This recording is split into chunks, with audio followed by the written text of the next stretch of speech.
Good evening, everybody. Happy Thursday. Happy Thursday, as you always say. I love it. I hope it is a happy Thursday. We had snow here in eastern Ohio today, which makes me not so happy Thursday, but it's a Red Thread Collective special episode, and that more than makes up for it. That melts the little snow. I also want to say throughout the show, I will be sipping on this cup, which is Tanya's amazing celery soup. And if our good friend Kate is watching the show tonight, great recipe. Thank you so much. Now, folks, we have a lot to get to tonight.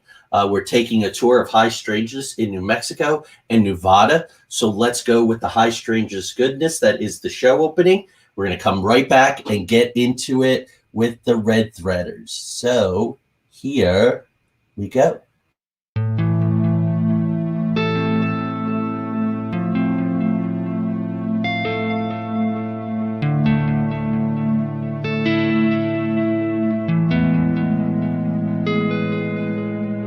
There exists a realm beyond our wildest dreams, a realm beyond reality that the gatekeepers and guardians have always told us consists of nothing but tricks of the eye, weather balloons, swamp gas, sand cranes, fairy tale myths of monsters, crackpot conspiracy theories, and desperate cries for attention. We know this realm exists, and it's just beyond the horizon. The preset path, the well-worn walkways where the cynics want us to stay.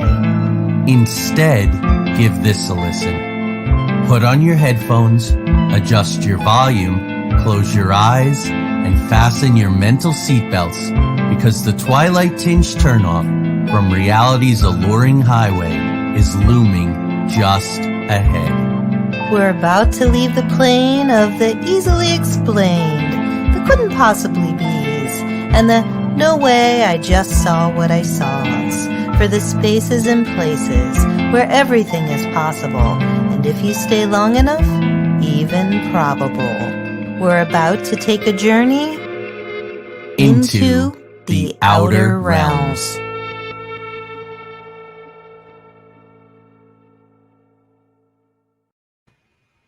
All right, and we're back. So let's say a quick hello. Hello, Lori. Hello, Ronald. Hi, Lori. Hi, Ronald. So before we jump in with the team and bring them up, I just want to make a couple of prefatory remarks. Prefatory.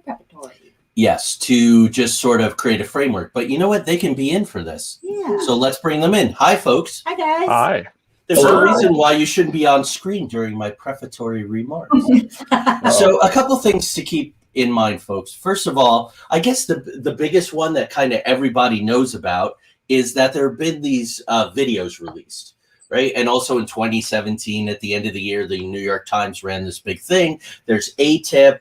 The government has never stopped tracking UFOs, and they have this weird footage from the U.S. Navy. They have the gimbals, the Go Fast, the Tic Tacs, which are also known as the FLIRs. That stuff is out there. Mm-hmm. Very interesting stuff about Luis Elizondo and Tom DeLonge from Blink-182 and To the Stars. They've since split. Luis Elizondo spending a lot of time back in Washington. Why? Because Marco Rubio, senator, who chairs, I believe, the Senate Intelligence Committee, put out a mandate of the end of next year, a line item in the budget before they approved it, to say all the major intelligence agencies have to file a report by June. April, June is the window. So we're all kind of waiting. The stuff we're talking about tonight, I think, plays in directly. The last thing that I want to say before we turn it over to Emily and Devin to get us started with Roswell in New Mexico is that there's $8 trillion of black budget money currently unaccounted for. Think about the 3 packages during the pandemic and how much they were fought over. And it equals somewhere in the neighborhood of about, I think, $8 trillion or so. So that's the comparison. Yet this $8 trillion is missing. Last little tidbit before we jump in. $3 trillion of it was back in 2001. Rumsfeld, who was the Secretary of Defense at the time, Donald Rumsfeld, held a press conference 2 days before 9/11 and said, hey, we got this $3 trillion of money we can't find. Don't know where it went. like I drop spare change in the carpet sometimes, Right. in the couch lose cushions. 3 trillion all the time. And the plane that flew into the Pentagon hit the accounting area where they were looking to try to find that money. All very interesting. With that, let's turn it over to Emily and Devin. Thanks for joining us today. Yes, thank you. Sure, thanks for having us. Yes, thank you. So a bit of a switch in topics here to talking about high strangeness in New Mexico. Part of the reason that we really wanted to talk about this topic with the group is it's something that Devin and I are both very interested in and have always been interested in. Probably like a lot of people getting started with Roswell because it's the most well-known, I think, UFO incident. And so a couple of years ago, I think it was about 2 years ago exactly, we went out to Roswell. We planned a vacation specifically around going there to the town so we could see the museum and drive past. I think we thought we were going to be able to drive past where the craft crashed. You can't. But it was still a really interesting trip. And we went to a bunch of other places around New Mexico and Arizona, Nevada, that whole region while we were out there. And so this was such a cool topic because while we were there, we learned a lot about some of these other areas and have been researching it since. So figured it would be a great topic for this group. I know we'd love to hear input on some of these other incidents as well, but figured we could start with Roswell. Right on. You want to give the audience the Roswell 101? Sure. So the Roswell crash happened in 1947. It happened about 2 weeks after the first reported flying saucer had been seen by Kenneth Arnold in Washington State.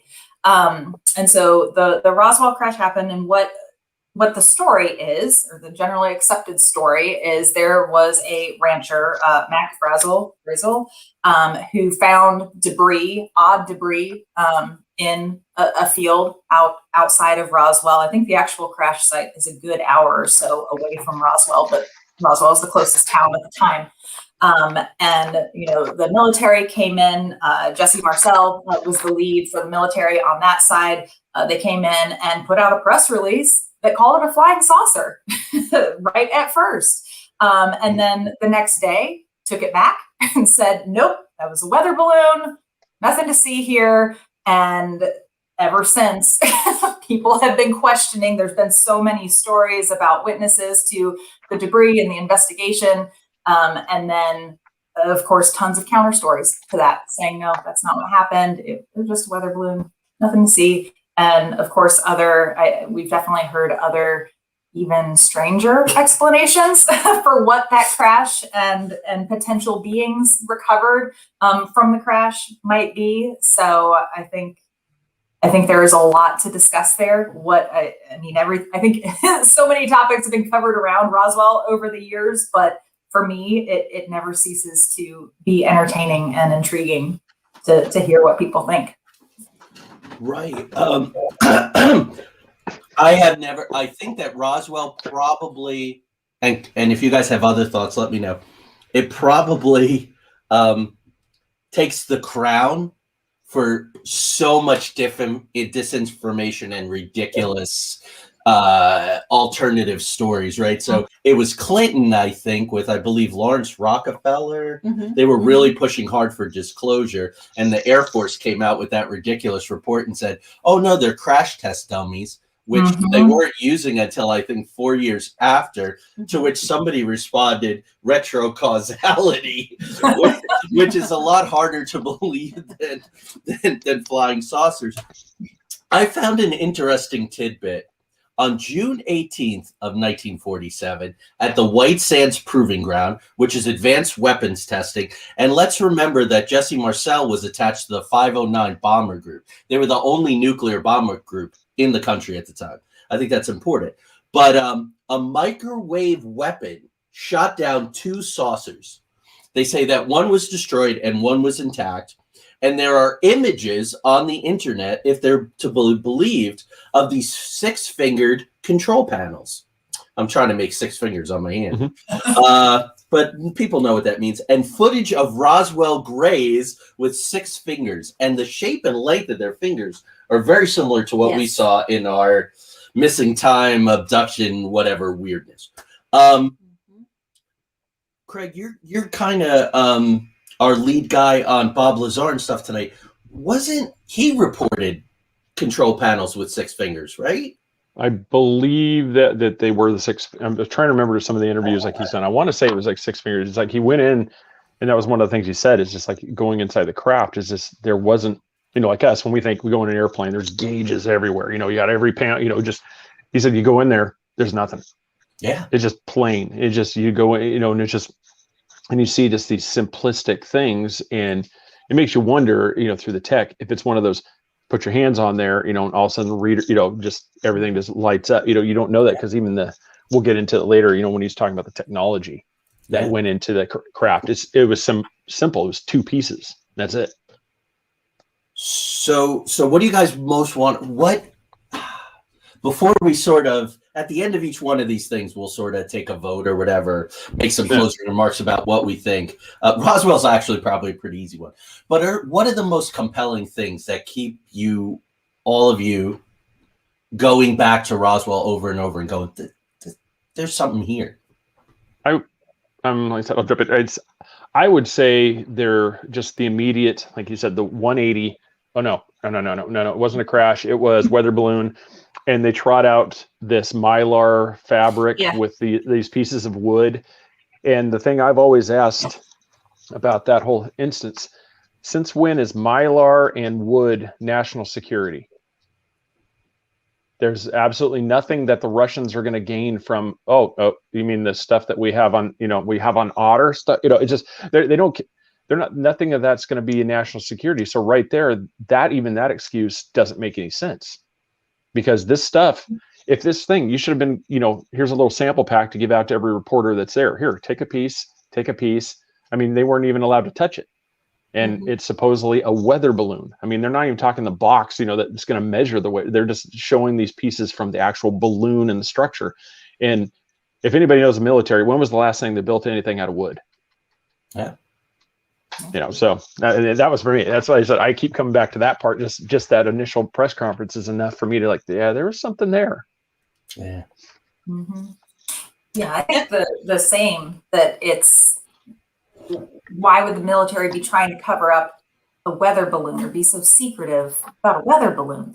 There's no point to that. And even the crash test dummies, let's say that was a thing. Why so secretive about it? And why have the initial response that, this is a flying saucer, and then backtracking on that? It just seems odd. And the material that they found, there was a book I read many years ago. I think it was called Children of Roswell. It's the children of people who were involved in the entire situation. And there was a little girl at the time who, I don't know if it was her father, and I can't remember who it was that she was related to.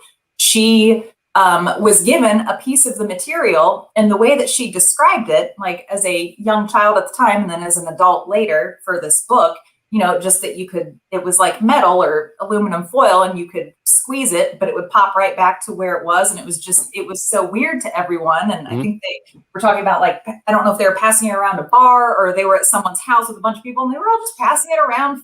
A whole bunch of people saw this material, that was just inexplicable, its behavior. And so that's always stuck with me too. Right. And that did not match the material that was in that very, very staged press release.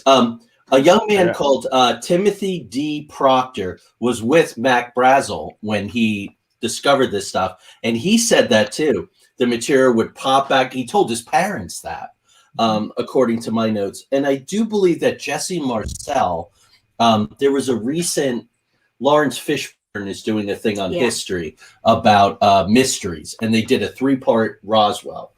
And I think according to Jesse Marcel's family, he took a little of that stuff with him when he went to retrieve it. And he showed his family, and it was the same exact thing So definitely an interesting data point. Anyone else? Well, for me, it's the same thing. The complete 180 and that very staged. First of all, even let's say the locals could confuse some balsa wood and some mylar fabric with a spaceship. Yeah. Let's just say that could happen. The military is certainly not going to confuse a weather balloon with a spacecraft. So there's no way that the military would have initially said, "Oh, we've got a spaceship," and it's so clearly staged. The photo, to me, to look at it, I've just never bought it. For sure. Yeah, I agree. That was military right out of World War II, and they had a lot of experience. I mean, that was the height, really, of our dominance there. And to think that they would not know the difference between a weather balloon and a spacecraft, I don't know. That sounds a little fishy to me. Right, and the residents would have been used to the weather balloons. I mean, they saw them all the time. So again, for them to mistake that for a spaceship, it's very unlikely.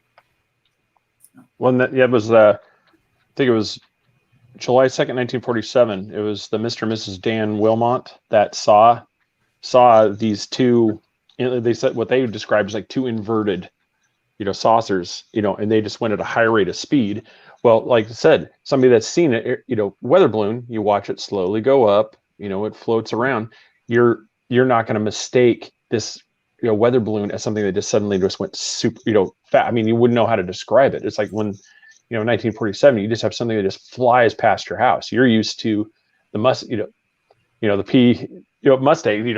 going by with propellers. You're not seeing something with lights just going by at Mach speeds. You're not going to know how to describe it other than, and that's why I said, you start seeing some of these things. I'm like, we can go into, was this Nazi tech that came in, and this was something that was being experimented with, that was, because we all know about Operation, getting the Nazi scientists over from, to here. So was this something in this area? Could have been. I mean, for me, the only thing is, I don't know if it was us or they, type thing when it comes to this. I can't definitively say that, oh, this is definitely aliens, but it's definitely, this is elite tech, top secret. This was not weather balloons. This was something that was not supposed to get out, and somebody really screwed up. Like Emily and Deborah were saying, somebody screwed up on that initial report, and most likely they're enjoying their time in Greenland.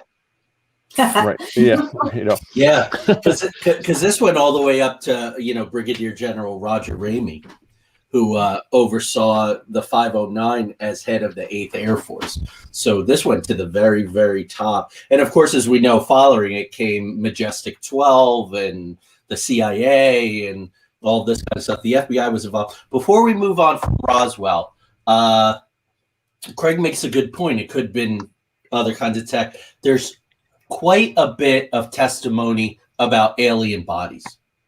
Thoughts on that, on those stories attached to Roswell? Anyone?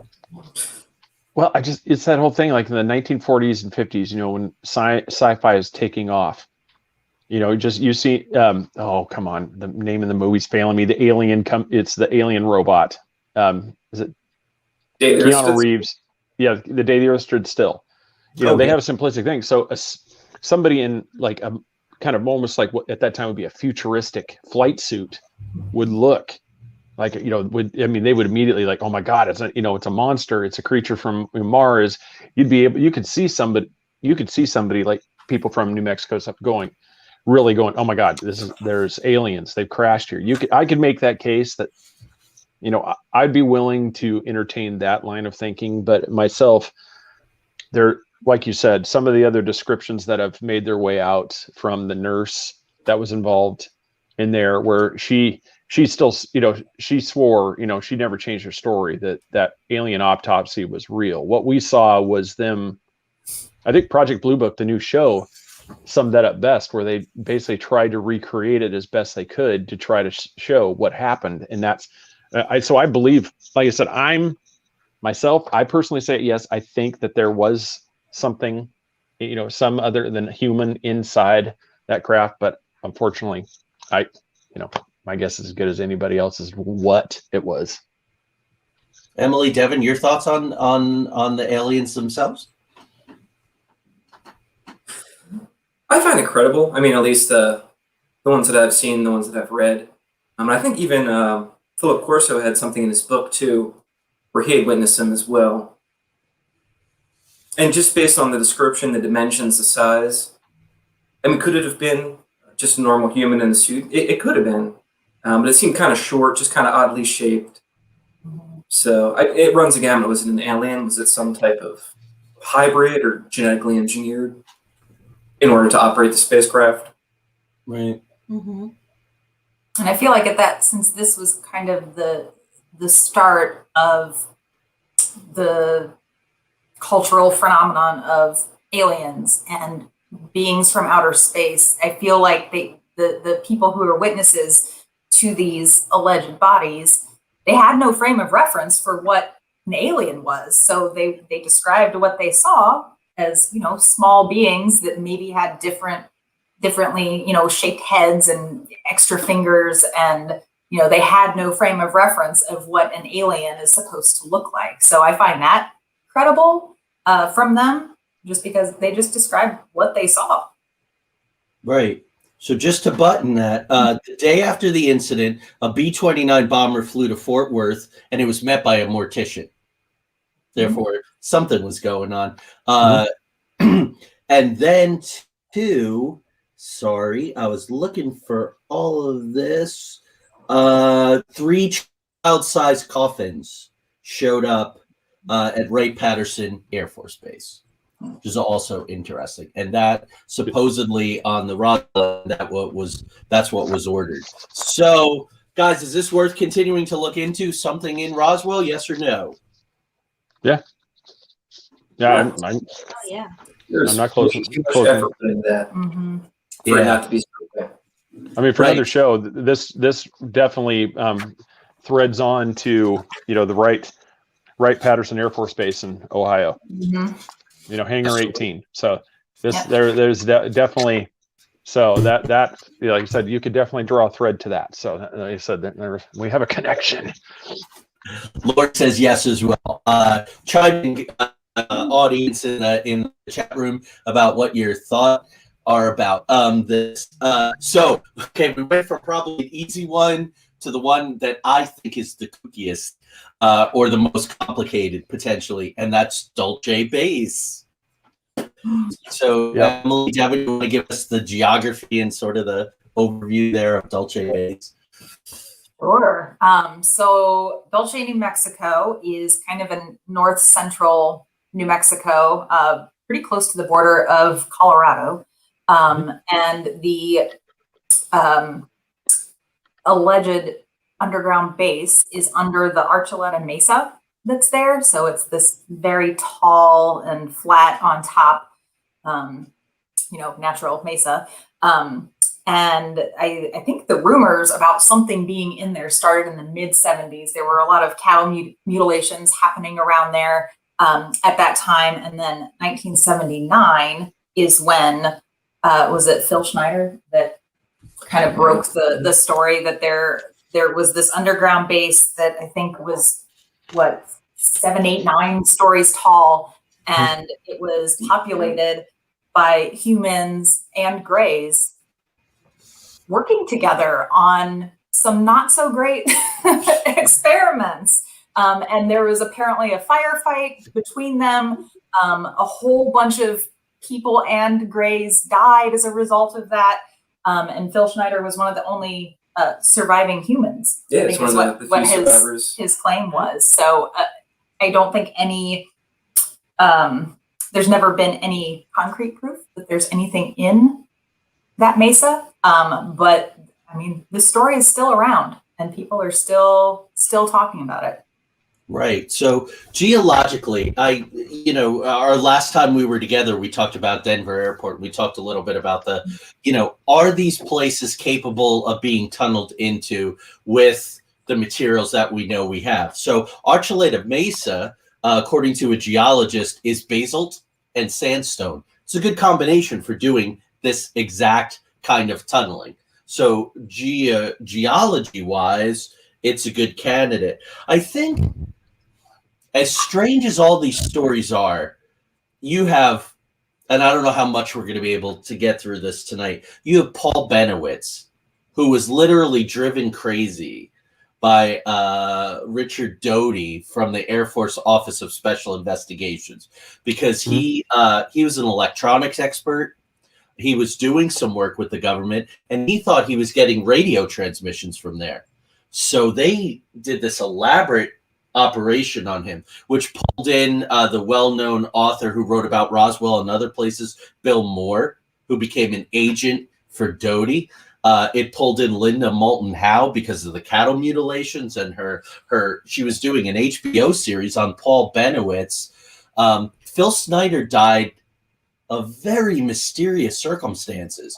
With he had health problems, and that catheter wrapped around his neck, that catheter hose, and the way they found him. All of this stuff, and then there's this guy. Let me just name one more name, and I'm going to turn it over to you guys. Do you know about the interviews with Thomas Costello?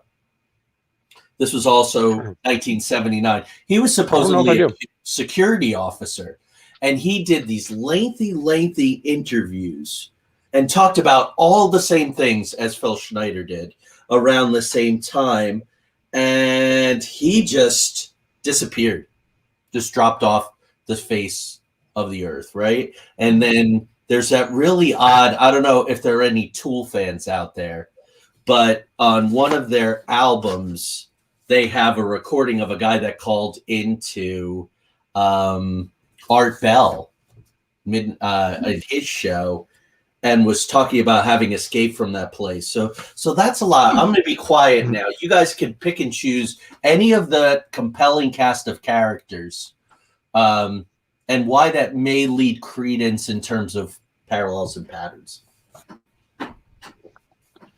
Yeah, go ahead, guys. Yeah. Okay. I mean, I'm going because, like, for me, I've got some of the. I mean, it's normally we save it for the end, but one of the biggest things is, did any of you see the UFO Hunters episode from History Channel? It was season 3. Yes. Yeah, that was one of those kind of where they were talking about the channel.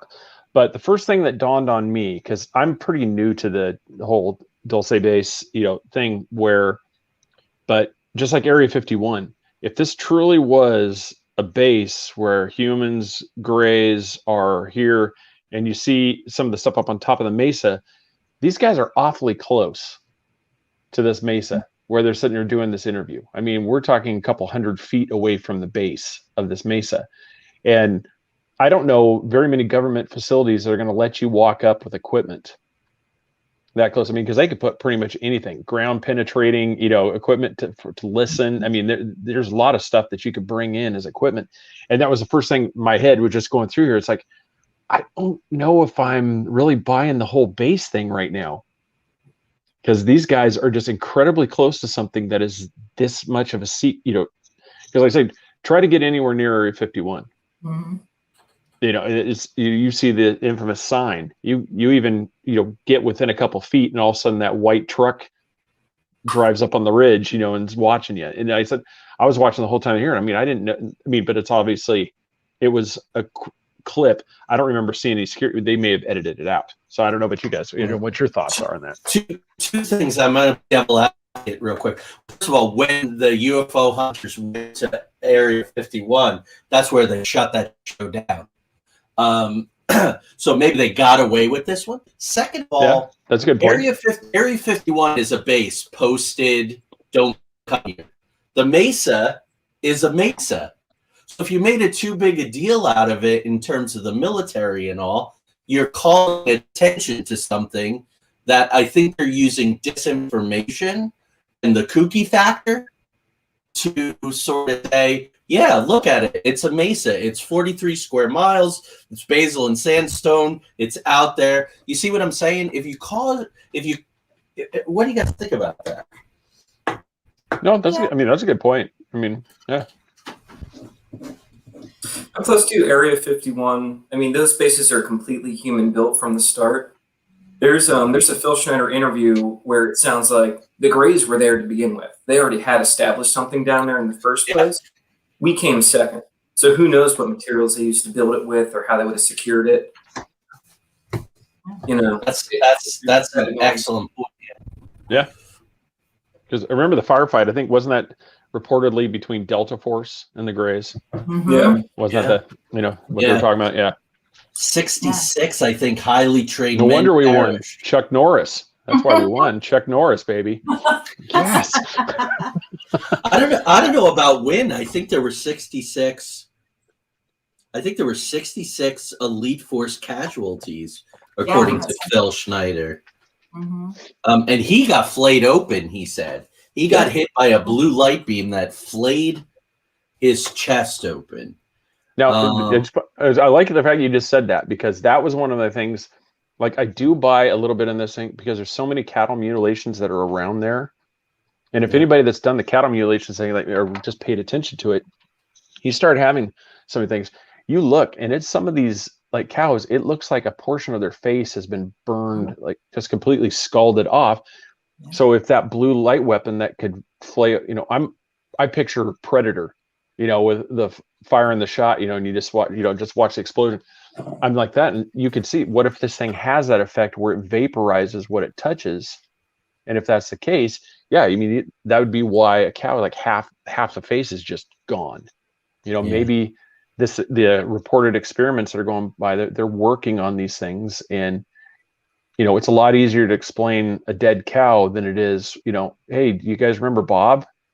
Yeah, he hasn't been at the, you know, he hasn't been at the diner lately. You know, but you know, cow, you come in here, it's like, God, I lost another one last night. You're like, oh my God, it's aliens. You know, and everybody's like, oh, you know, to get back to drinking your coffee. Go ahead, Em. Oh, I was just gonna say, another, what I think is kind of an interesting parallel here is, have you guys heard of the Taos hum?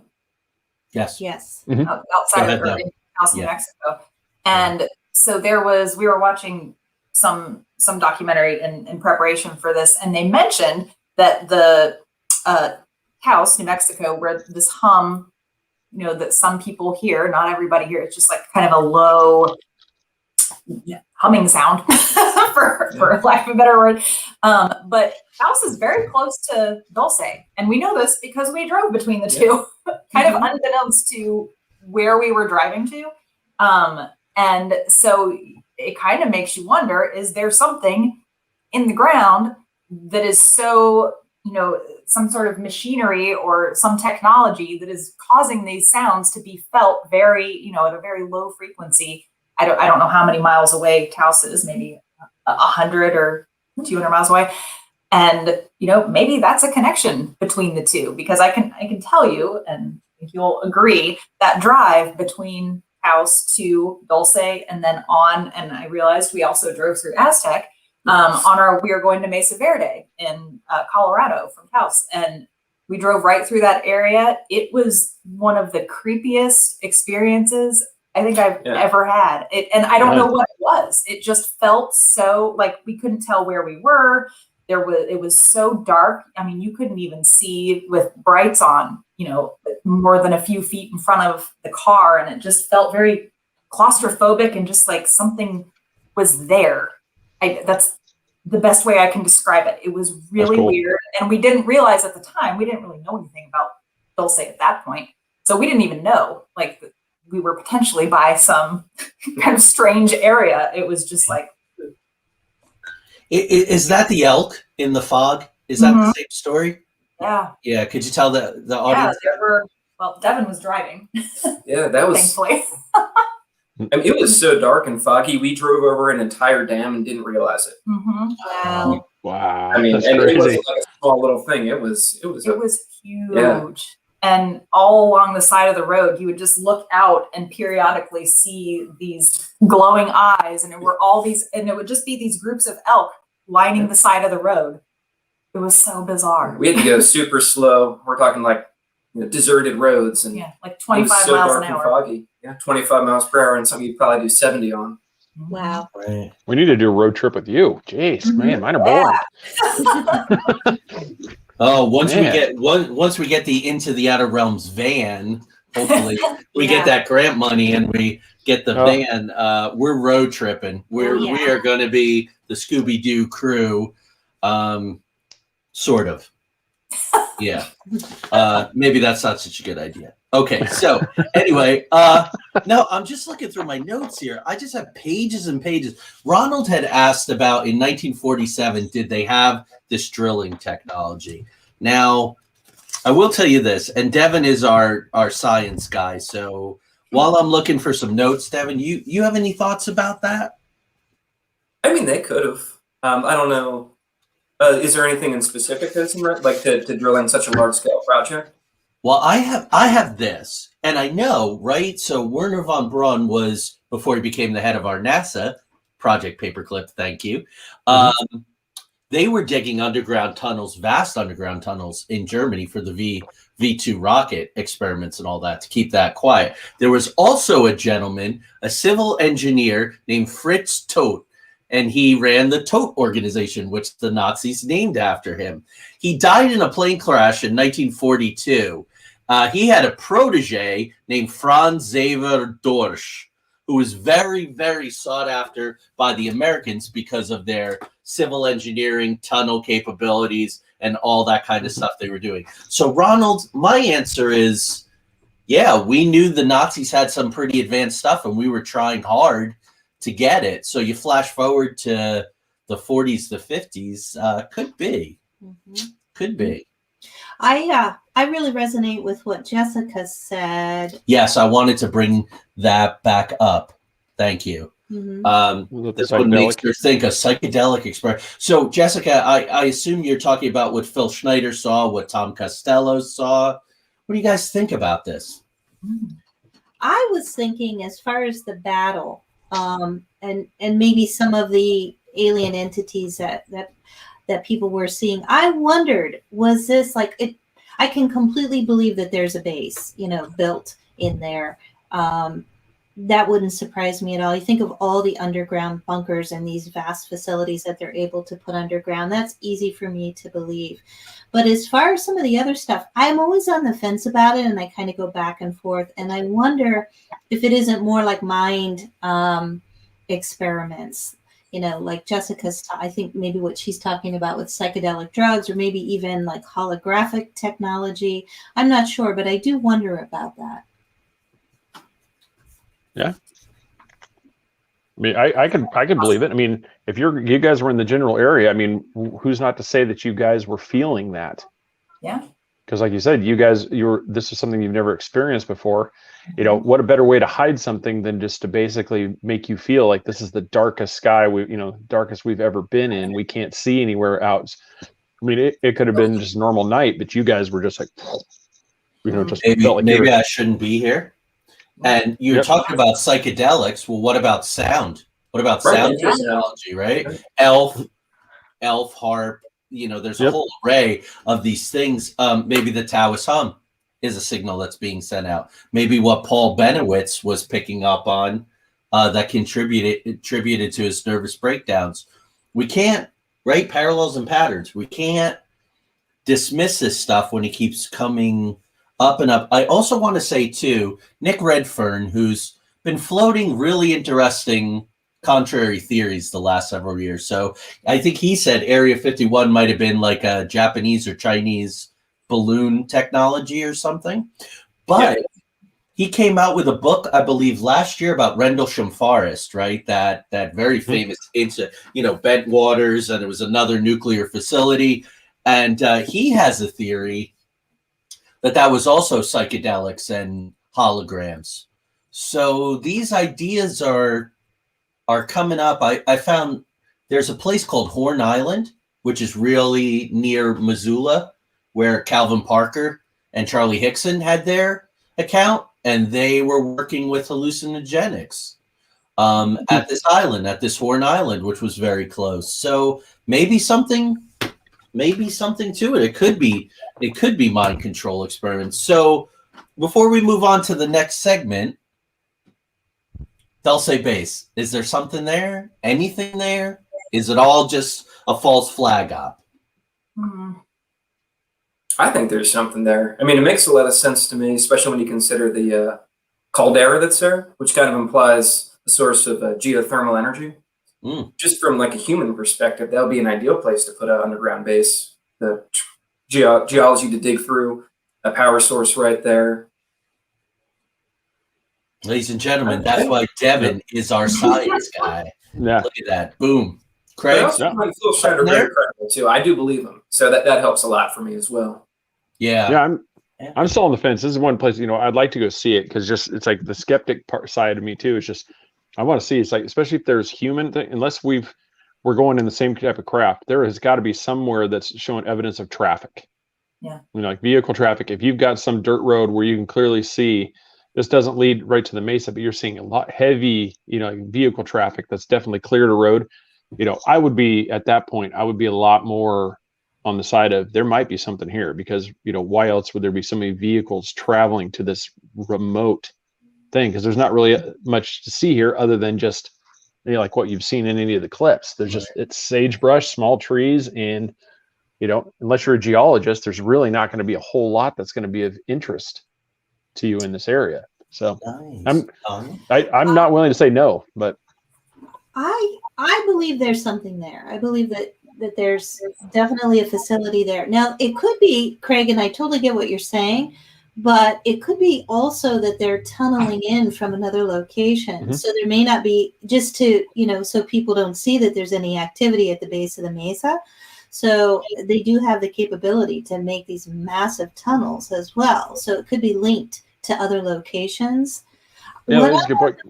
Yeah, what I'm on the fence about is I believe that the people who are giving these accounts experience something, and they truly believe what they're, what they experienced. What I don't know is, was it an induced hallucination, or did they really encounter these beings? That's what I'm on the fence about. That's why we try to do this stuff. I've never heard that theory before. So good on the RTC and our friend Jessica I haven't heard that as a possible explanation. I'm at a 7.5 because when you start to talk about those 7 levels and you have Nightmare Hall and human alien hybridization, and that's, I think, abductee and crossbreeding and all that might be a future episode for us because there's quite a bit there. Barbara Lamb's work, John Mack's work. Yeah, so I would have to say about a 7.5 on that. So Lonnie Zamora, this is kind of a nuts and bolts case. So let's go back to something a little more manageable. If you guys want to start us off with the 101. Sure. So Lonnie Zamora was a police officer in Socorro, New Mexico. It was 1964. I believe he was on the job and spotted something like a mile or two off that looked like, I think it looked like it was on fire. And so he went over to investigate.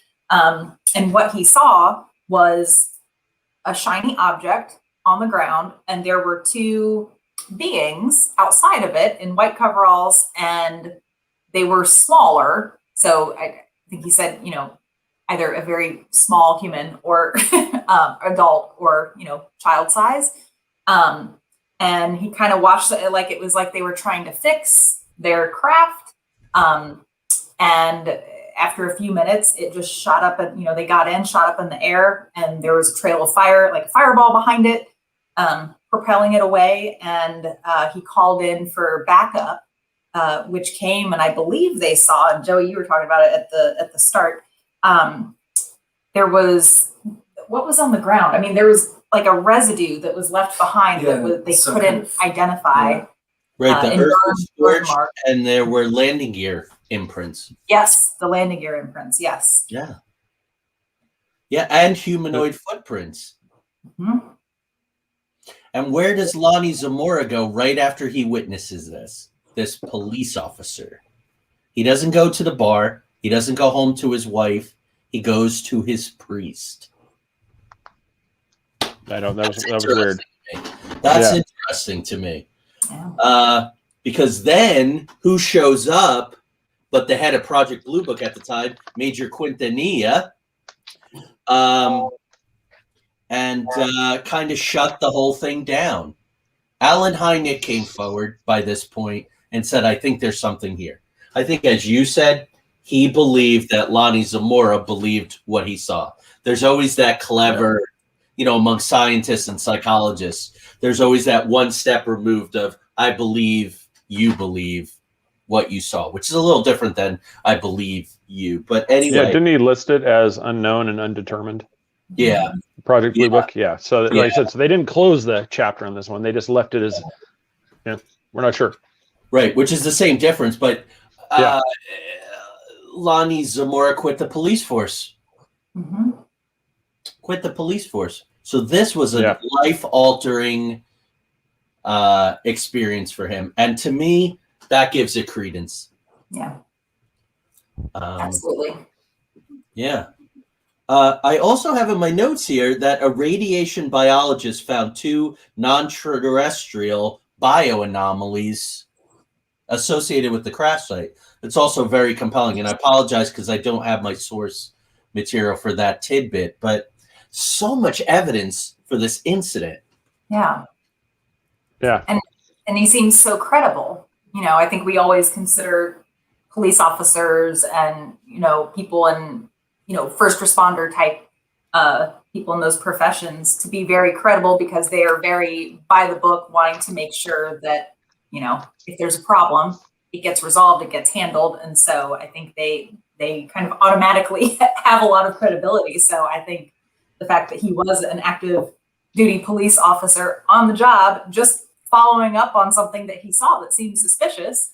Right. I was going to say, too, I'm pretty sure he was so on the job at the time. He was actually in the middle of a chase. Yes. He was chasing a car that was speeding, saw something, and it caught his attention enough that he cut off the chase and went to go check it out. That says something for sure. Mm-hmm. Yeah. Mm-hmm. Yeah. So before we vote on this one, and I think I think I know the way we're going to go. 2 days later, there's a report, and Richard Doty says that he saw the film when he was indoctrinated. There was supposedly a meeting at Morak Air Force Base between humans and extraterrestrials. There is a theory that a scout ship who was making sure they had the right coordinates because they didn't want to be late. I've been known to drive to a place early to find out where it was, that this was actually a scout ship that somehow malfunctioned and crashed because it's a proximity thing. It's another parallel and pattern thing. So real quickly, guys, I think I know the answer, but Lonnie Zamora, did he see a UFO? Yes. Yes. So, I mean, we didn't really get into the egg shape, like I said, with it. Go ahead, please. But real quick. It was one. Yeah. That was where my thing, because while we were talking here, I was trying to find the date, but because this was 1964. April 24th. Yeah. So that the lunar landing was 69. So one of the things that was said that he saw from, and you mentioned it earlier from the last one with when you guys were talking about this, the White Sands, test site, that this was a lunar lander that he saw that, ended up landing over there. But the problem was, okay, yeah, you're going to do that, but none of the lunar landers were egg shaped. And he describes it Joey, I sent you a couple pictures, I said I didn't send it to them, but you can clearly see his own self-drawing. This is an oval, almost egg-shaped with 2 things. And then he also has this really interesting red emblem that's on the side. That's not, and it doesn't, you'd be able to tell if it's words that say, USA, Air Force, because usually you've looked at all the test stuff. It always says US, it always has that Air Force logo, the USA with the flag. So you could obviously tell the difference. And this is some weird symbol like I've never seen before. It's like an arch, and then it was kind of almost like an arrow shape in the center of that arch. But yeah, that alone for me, it's, and the fact that how he was treated afterwards, just the things, how they went. He saw something that was not a U.S. Air Force, a NASA spaceship that was being tested, to get to the lunar lander. I mean, he saw something that, he wasn't supposed to see. And so, yeah, he saw something. Yeah. Yeah. And a comment here from Jessica. The second part of her comment, I'll say first, there is abundant evidence, and some of it is in my notes here tied to these things, that our astronauts have seen things, and that NASA has scrubbed photos and chopped up video and different things like that. So that's a larger credence point. But why, before we get into Los Alamos and get out of this, but why New Mexico such a hot spot? Just because it's so much available ground and there's so much testing there? What are your guys' thoughts? Yep, I agree with that completely. Las Vegas, Las Vegas. I mean, between Las Vegas and Reno, what do you have? So Nevada is going to be that way. New Mexico, you've got what? Santa Fe, Albuquerque, and then what? You've just got little village, small towns everywhere. So, yeah, I mean, you just available space. Nobody's there. It's desert. So let's dip our toes before we go to Nevada. Let's dip our toes into Los Alamos. I want to back up just real quick and acknowledge something that Lori had said earlier about it reminding her of the moon ringing like a bell. And I would like to propose at some point in the future, maybe we could talk about Moon Hollow, yes or no? Yeah. I think that'd be an awesome one. Moon Park there to help with Earth's gravity and whatnot. Yeah, that's a rich subject. Rich subject. So Los Alamos. I have some things. You guys have stuff on Los Alamos? Yes. All right. I do. Let's do it. So yeah, go ahead. You guys, unless you want me to start. Oh no, you can go, Craig. Yeah, no, this basically Los Alamos National Laboratory. This is going to be kind of the precursor to when we get in a little talk about Bob Lazar. This is where he got his, we'll say, feet wet, into this world. This is a facility that is over 40 square miles in size and has an estimated of right at 900 individual facilities, buildings in this location. It's owned by the DOE. It has 13 nuclear facilities on site. So there's 13 nuclear, basic reactors, just different things in this location. And it has reported over 13,000 employees that work at the site. It has a budget of almost $3 billion a year is their working budget. So this goes back to, there's a lot of money being thrown here. I teased this before we went on air, but you break this down, some of the numbers, you have this firm called Triad National Security, LLC. So these aren't even government employees. They take up almost the majority of the employees there. It's 9,400. Wow. And just this Triad. And then it just breaks it down here. And then when you look at their budget, 66% of their budget goes to weapons programs. Then you just have 10% non-proliferation programs. You have little ones that go through here. And then at the bottom, they just throw in this 12% work for others. And that's how it's listed in the official budgeting, is work for others. So who knows what work for others means? But what I teased was that the guy that runs this facility, his name's Thomas Mason. He goes by Tom. He also ran, prior to doing this, he ran the Oak Ridge National Laboratory. And anybody who knows about that is when we're getting into beam accelerators. We're opening up mirror parallels, universes. This basically, think Stranger Things. This is kind of what is happening here. And so he goes from this location, and that Oak Ridge National has a $2 billion budget as well.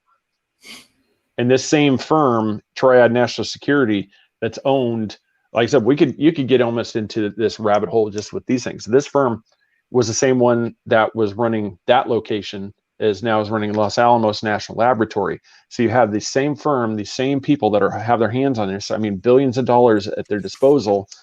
And this is where Bob Lazar, and this is one of the things, like as we get into it, for me, one of the things that gives me credit for Bob Lazar, he will not talk about his time at Los Alamos. He won't, he just, anybody says, what'd you do there? I won't talk about it.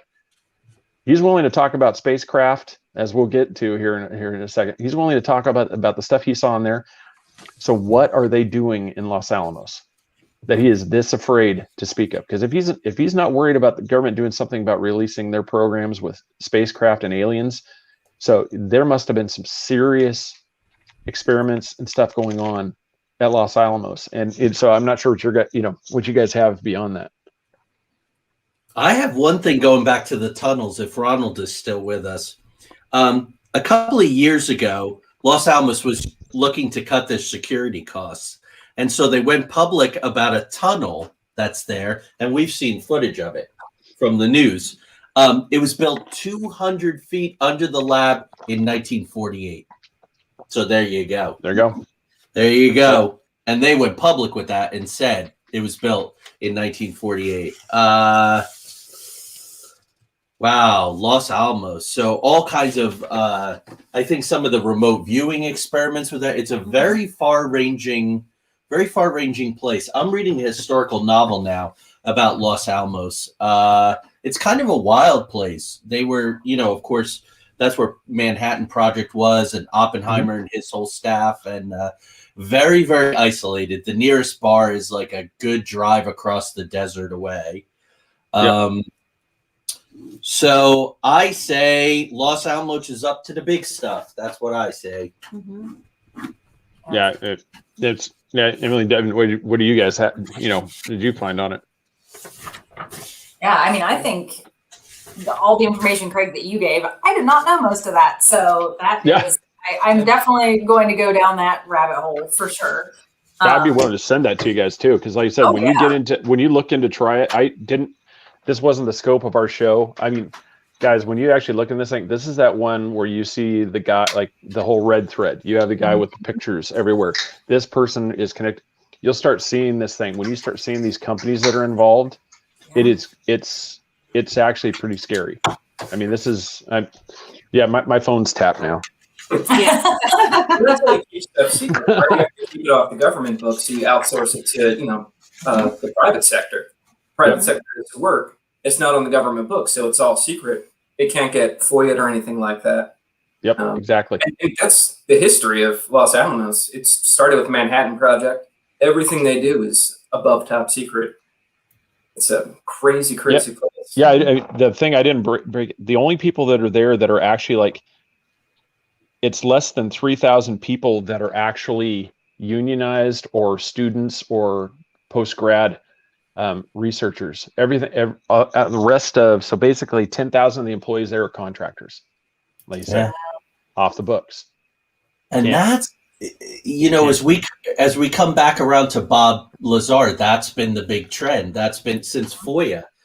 Jeremy Corbell talks about it. George Knapp talks about it. Exactly what Devin said. When you outsource this stuff to private contractors, right? Look at Bigelow ran Skinwalker Ranch, and he didn't have to. He had the military coming. He had military support. He hasn't released any of that data because it was proprietary, and I can't get it under FOIA. Doesn't work that way. It's private industry. So again, they're shining a light on something, maybe a little inadvertently, but they're still coming out ahead. Yeah, the only thing we can get is that Officer White and Agent White and Agent Smith, showed up there and asked a question, and that they gotta, you need to go home. Okay, yeah, that's all we can get. Yeah, yep, that's it. So why don't we cross the border into Nevada as we come to the last half hour of the show and look at Area 51, S4, Groom Lake. Because but let's start with Area 51, right? That's the most well-known. Yep. So much has been debunked about Area 51. The A-12, the Blackbird, the SR-71, the F-117, the B-2, a little bit of reverse engineering on a MiG that was captured there. That's kind of the area where Lockheed Skunk Works did most of its secret testing. But to me, that does not explain it all. It just doesn't. So with that, have at it, Threaders. What year did you research what year the stealth technology was made? Oh, that's sure. That's the end of the 1940s, early 50s, the stuff that was being used in the spy craft. This was being researched. And so, like you said, most of the stuff that people saw, I agree. It was ours. But it was definitely alien, to everybody's eyes. But it's one of those you have to ask yourself, and kind of jump real quick to Roswell. I've always said this. What happened?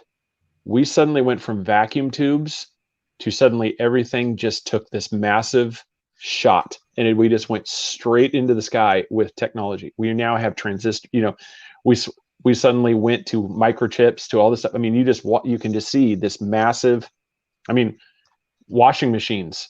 All these stuff. Didn't really start until the 50s. I mean, it was a massive tech explosion, and it can go back to these things. And I'm wondering if it wasn't something was found and they reverse engineered it, and they're like, oh my God, and we actually started going into this. And it's like, because I believe 90% of what we see is military.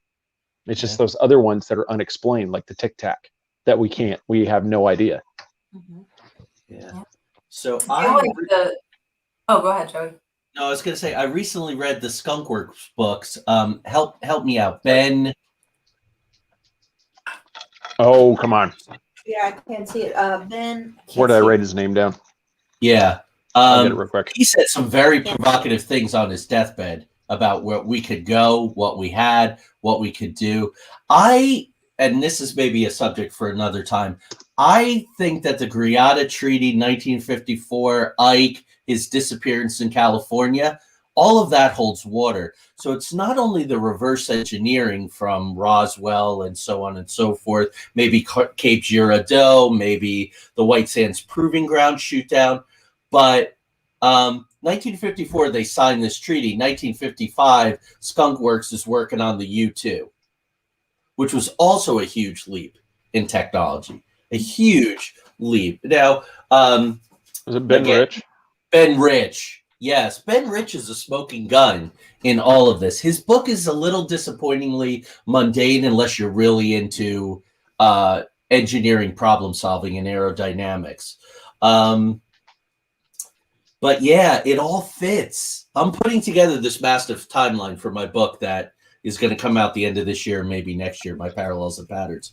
All these pieces start to fit in. Antarctica and all the rest. Craig is going to write the forward, by the way. Awesome. Emily wrote the forward for our last book, Roommates. But anyway, we're working on this big grant, so I think it's going to push the pub date.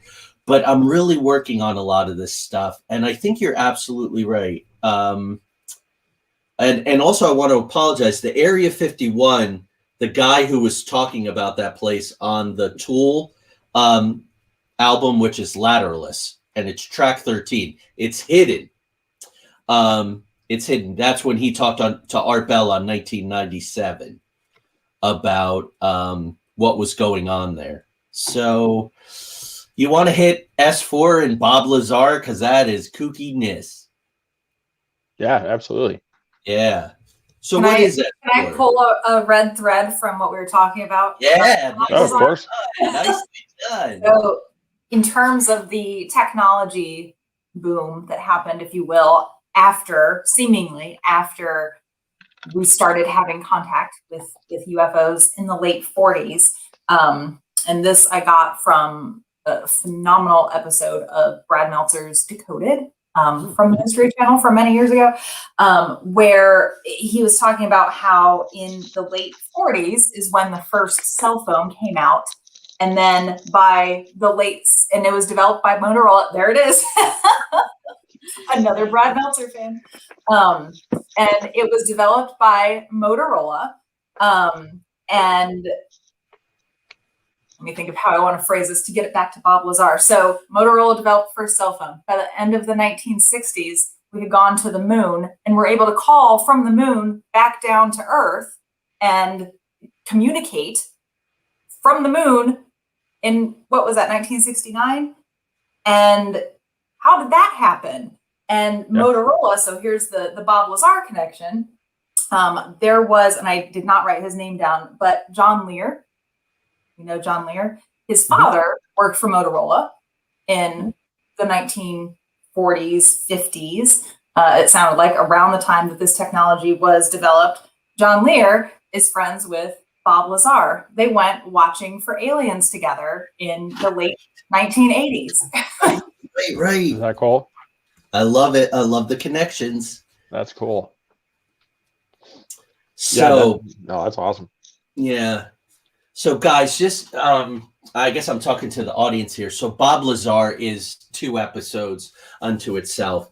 But in the 1980s, he came out. He talked to George Knapp, who you may know from a famous Las Vegas reporter who was tackling UFOs and all in a hot spot, but also Coast to Coast AM. KLAS TV, Channel 8. Yeah, there you go. And he came out and told this incredible story about reverse engineering and S4 and Lake. Go ahead. I think he went by Dennis. Was it Dennis? Is that what he went by? Mhm. You know, when he was originally hidden with the blurry black. We're talking with Dennis. Yeah. And to me, everybody was like, this guy's crazy. And then the government wiped his history. And a lot of researchers found a phone book. Craig, you sent me right before the show, the newspaper article, because Bob Lazar was a hot rod enthusiast. And it happened to mention who works at, I believe, Los Alamos National Laboratory. Which when you call them, they say, no, he never worked here. And you're like, we have something that literally says his name. Nope, we've never had a Bob Lazar. And in that time, in the past 40 years, so much of what he said in the 1980s has actually come to be. He talked about hand scanner biotech. We have it. Yep. Jeremy Corbell, the filmmaker, says that they found one. But I don't want to hog the whole thing. So what are some of the other really compelling things that back up Bob Lazar's story, if it does for you guys? Go ahead, you guys. I'll let you. For me, it was how he described the craft and how it operated. I mean, he had a very viable way that everything worked. He had it all fleshed out, you know, with the exception of the actual material itself, 115. So that spoke a lot to me. It wasn't just some ambiguous, vague, here's a general idea of how this stuff works. He walked you through it step by step, how they took the 115, how they used the particle accelerator to knock it up to 116, that particle decay. Very fascinating stuff to me. And he walked through how the gravity worked as well, how folding the gravity worked, space-time. So that's what caught my attention at first, before I started poking further.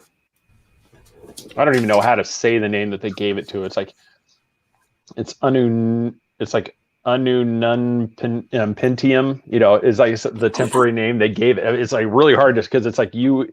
And you're like, oh my God, how are you supposed to pronounce that? But I agree. That was the same thing when he was describing these things.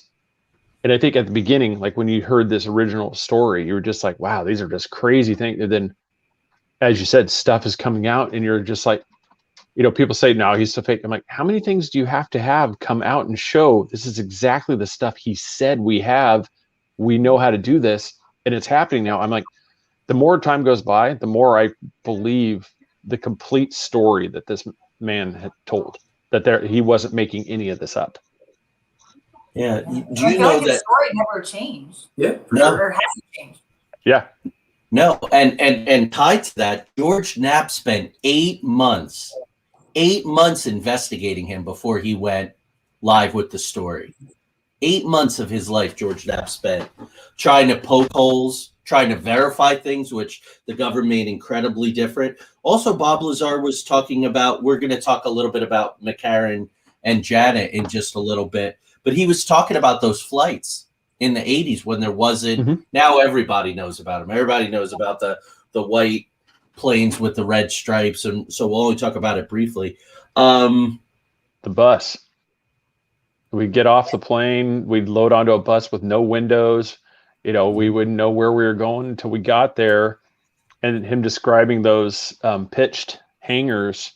And the first thing when I heard that, and then, you know, like you always said, predictive programming, Independence Day. What angle were those hangar doors when Will Smith, you know, so when they took off in the craft? That same thing, that angle that opens up and they go out in a Nevada desert facility that has these hangar doors. And I was just like more and I'm like, okay, the creators of this movie knew this part, but then once again, it's like, this is Bob Lazar all over again. We have these hangars. There's 9 of them, 9 different crafts. And as you're going through this, I'm more and more to where as you're looking at these things, you're like, I can't, this guy is telling us more and more of, just, I become more and more of a believer of him. I mean, the only thing I doubted was the Joe Rogan interview. I don't know if you guys remember that. The one he did with Jeremy Corbell. Yeah, and he was asked about the aliens. And at that exact moment, he suddenly had a migraine. And he was suddenly like, oh, it's like this migraine. And then he completely stops at, he like skips that whole question and just goes into something else. And that's the only one, like for me, is like a little bit of a red flag. I mean, I have everything you have here. It's either that was his excuse to not talk about it because this is like Los Alamos thing all over again. I don't want, this is something I don't want to touch.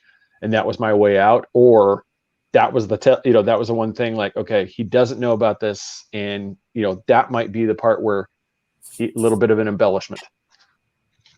Yeah. Yep. Interesting. Yeah. I remember that's that. interesting.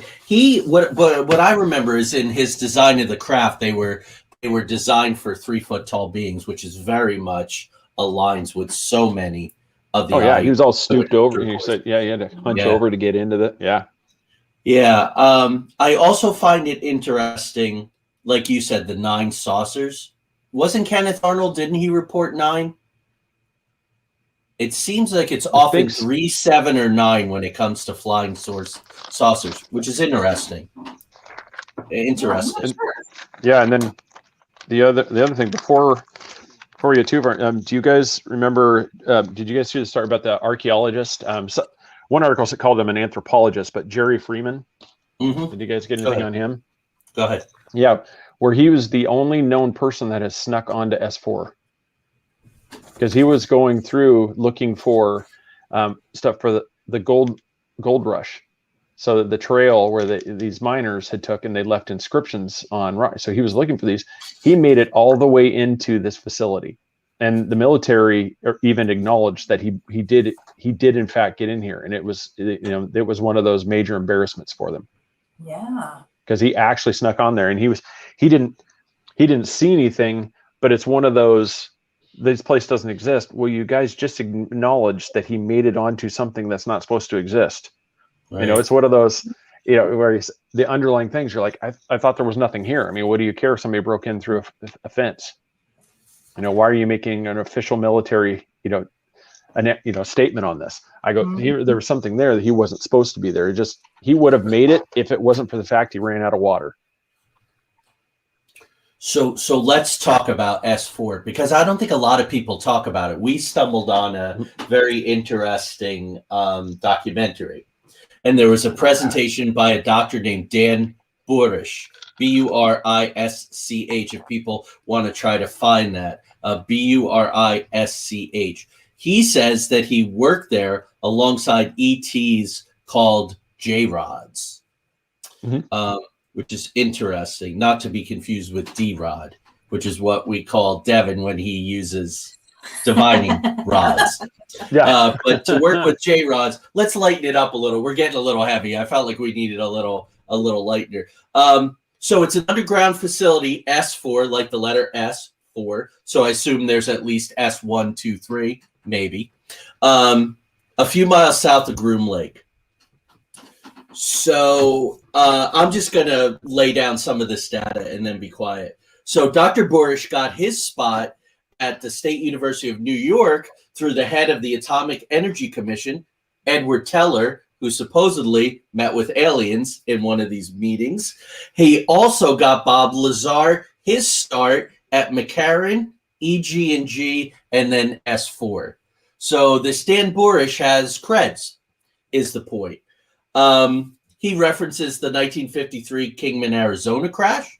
He says there were 3 bodies. One of them was dead, and one of them went to Los Alamos, which is interesting. One went to Area 51, and that was the first J-Rod. And I apologize that I do not have what that acronym JROD stands for. Then when Eisenhower met with the aliens at Edward Air Force Base, he got a piece of technology called the Orion Cube, or the Yellow Book, which is an 8x8 quantum viewing device. Everybody interested yet? And then S4 has a level called 4-2, which is Alice's floor, and it's a 3-foot tall white rabbit statue. Now, on floor 4-2, there are Einstein-Rosen bridges, which are stargates. There are jumping pads, there are electromagnets, there are 6 fields with rotating cylinders, 3-axis gimbal system, and they call it the Looking Glass. It's beautiful. I love this. Yeah, I love the idea that there are these secret facilities where these people are going, it's all about Alice in Wonderland, man. So let's have a 3-foot statue. like CERN. Right. And before I'm quiet now about this, in February of 2021, William Shatner was on Ancient Aliens. And he was talking to Michio Kaku, who you love. Long white hair, brilliant physicist, talking head, who said that wormholes and stargates are called, in the scientific vernacular, Alice's Looking Glass. So there you go. I'm going to just leave it to you guys now to talk about S4. I want to go. Yeah. How do I get in? I guess be very, very brilliant. Although I don't think my security check is going to hold up at this point. My dad's being in the Naval Security Group is not going to help me at this point. Let's just take a while we're stopping here. Lori Osborne says so much of this stuff is in the movies, right? We learned a great term from Richard Serrett. Predictive programming, and which is a topic for a whole nother show, and there are some real good experts on this. And she mentions Close Encounters of the Third Kind, which is based on a true project, they think, most likely. So we will put that on the list. We'll put that on the list. Candace also says Fire in the Sky, the Walton incident, actually has a lot of overlaps with this kind of stuff. So anything else on S4? Anyone? No, that's interesting. Oh, sorry, go ahead. No, go ahead. You said the overlap with Bellagio, I think his name was. Yeah. So that's it. Because I mean, that was Looking Glass. You're talking about the jump rooms, using wormholes to travel space-time. That's right. So for you guys that don't know, what's his first name? Robert? I think Anthony. Yeah, I think it is Anthony. Yeah, Anthony Bassaggio. That's Project Pegasus. Yeah, time travel. I think the photo from Gettysburg is the least compelling piece of evidence. That's a little shady. But he talked about being on Mars in a training program for the U.S. presidency with Barack Obama, maybe Bill Clinton, and he really thought he was going to be president. But wave probabilities collapse, and that isn't always the reality. So I think it was Emily and Devin came to us. It was sort of the starter kit for what became the RTC a couple years ago and said, let's look into this Project Pegasus. I've been looking into it for 2 years. I find a really hard time poking holes in it, in the science, in the overlaps with these kids being experimented on. Talk about predictive programming. I'm wearing my Fringe. I'm wearing my Fringe hat tonight.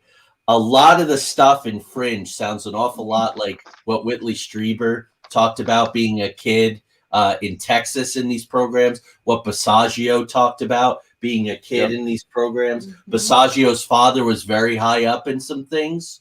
So was Phil Schneider's father. Phil Schneider's father, he said, was a U-2 boat captain for Germany, and they brought him over here. Yeah, he was a master machinist. And becoming an MD. Yeah, maybe tied to the Philadelphia experiment, which Bassaggio says is not the real story, but there was another ship that really is the real story. So layers to this stuff, so many layers. Let's talk about McCarran and Janet real quick, and then Emily and Devin they've stumbled on something through their exhaustive research. They didn't stumble at all. They do an amazing amount of work. Aztec, New Mexico incident that not a lot of people know about. So let's talk. I've always loved Janet. I've created an airline in my fantasy series, The Stanton Chronicles, that mirrors this. Somebody else start on Janet. Anybody have notes on it? I do. But it's. I mean, I've got some. Yeah, go for it. I'm Yeah, go ahead, you guys. fairly basic. Oh, okay. Okay. Yeah, well, mine Yeah. too. But basically, Janet is the airline that transports employees, presumably from McCarran Airport in Las Vegas to Area 51, or to the what's the airport's name? It starts with an H. That's there. The corresponding airport. Mhm. Yeah. And it's what the all white planes with the red stripe. And I think they're capable of transporting 1,200 people a day on that, and they just take off, come back, take off, come back. Yeah, I think they have their own runway too. Mm-hmm. Yeah, it's I the think so, too. gold. It's called the Gold Terminal, I believe. Yeah. I don't have a ton of notes on this, so I'm not. They actually fly to Tonopah Test Range, Yep. China Lake, which is a Navy R&D center, and Air Force Plant 42, which does production flight test installation, and also to Edwards Air Force Base. When they fly towards Area 51, they turn off their transponder 15 minutes into the flight, which I believe, according to FAA regulations, is not legal. No, that is illegal. Yeah, yet they do it. I think it's Homey Airport. HOMEY. Yep. That's it. Homey. Okay.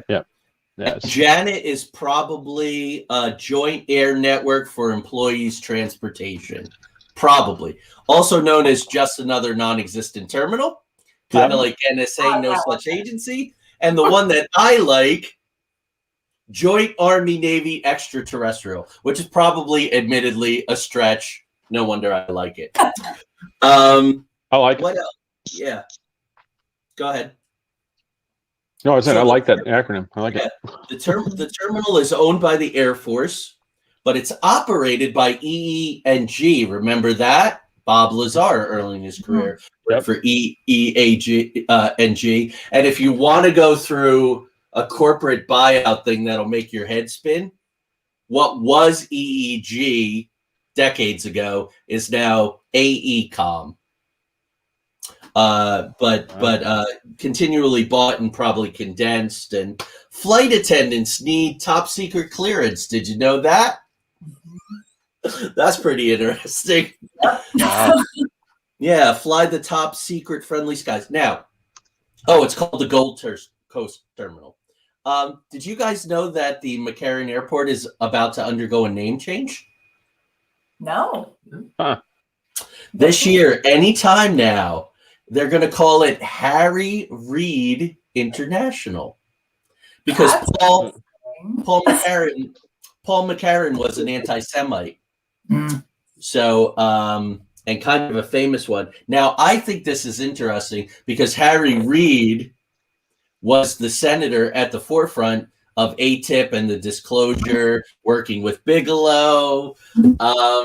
He's also arguably a very, very famous senator from Nevada.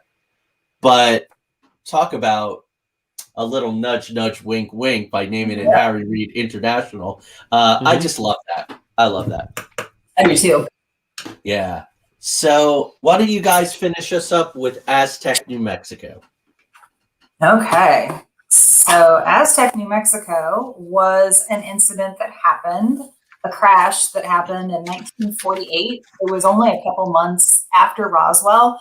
And I think I heard about it on an episode of Coast to Coast years ago, where the guests were Scott and Suzanne Ramsey. They've written a book about it. They've pretty much dedicated their whole lives to researching this Aztec crash and money, a lot of money.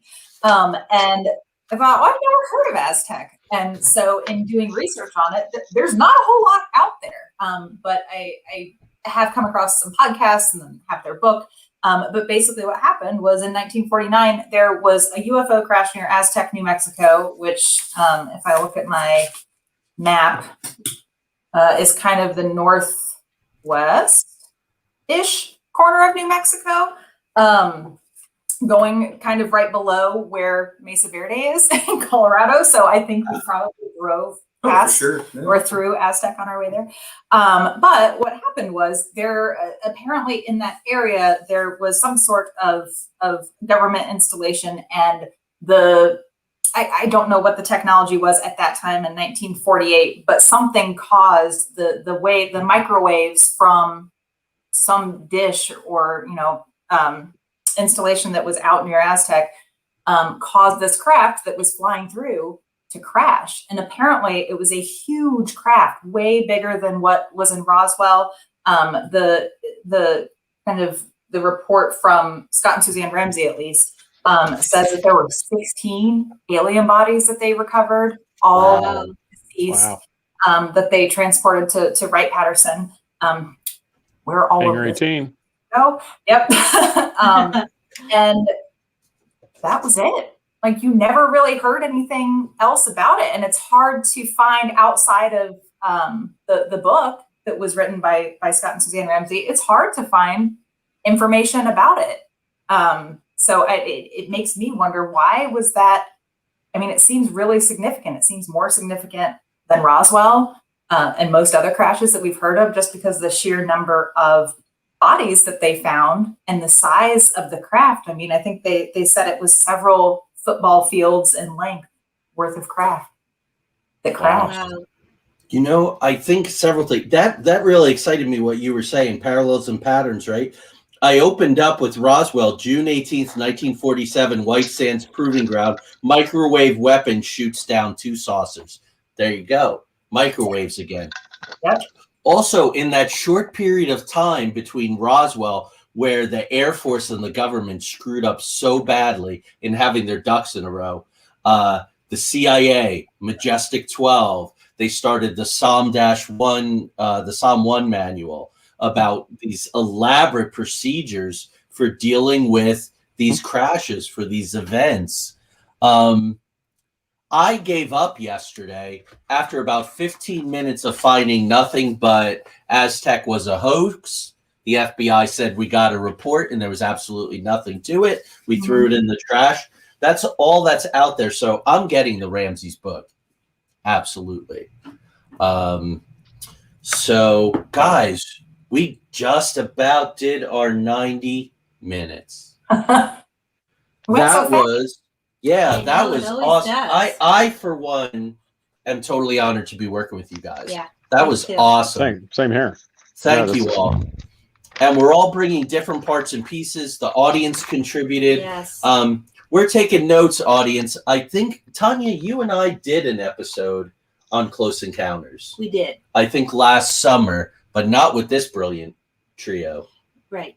So we should get back in and revisit that down the road. Folks, sometime in July, and we're all going to look at our schedules. We're going to do, the team has graciously granted me a boon. We're going to do Antarctica. Nice. Bird. I can't wait. And the Mariana Trench and so much great stuff. I want to thank you all, Devin, Emily, Craig. Thank you so much. Yes, it's an honor to work with you guys week after week, and we've been working on this for a long time. Craig is a co-host of the Three Beards podcast. Yep. Check them out every Wednesday night, 7 o'clock at 8:30. Yep. We've been honored to be guests on Three Beards podcast, and Craig's taking a rare night off to take care of family business, rightfully so.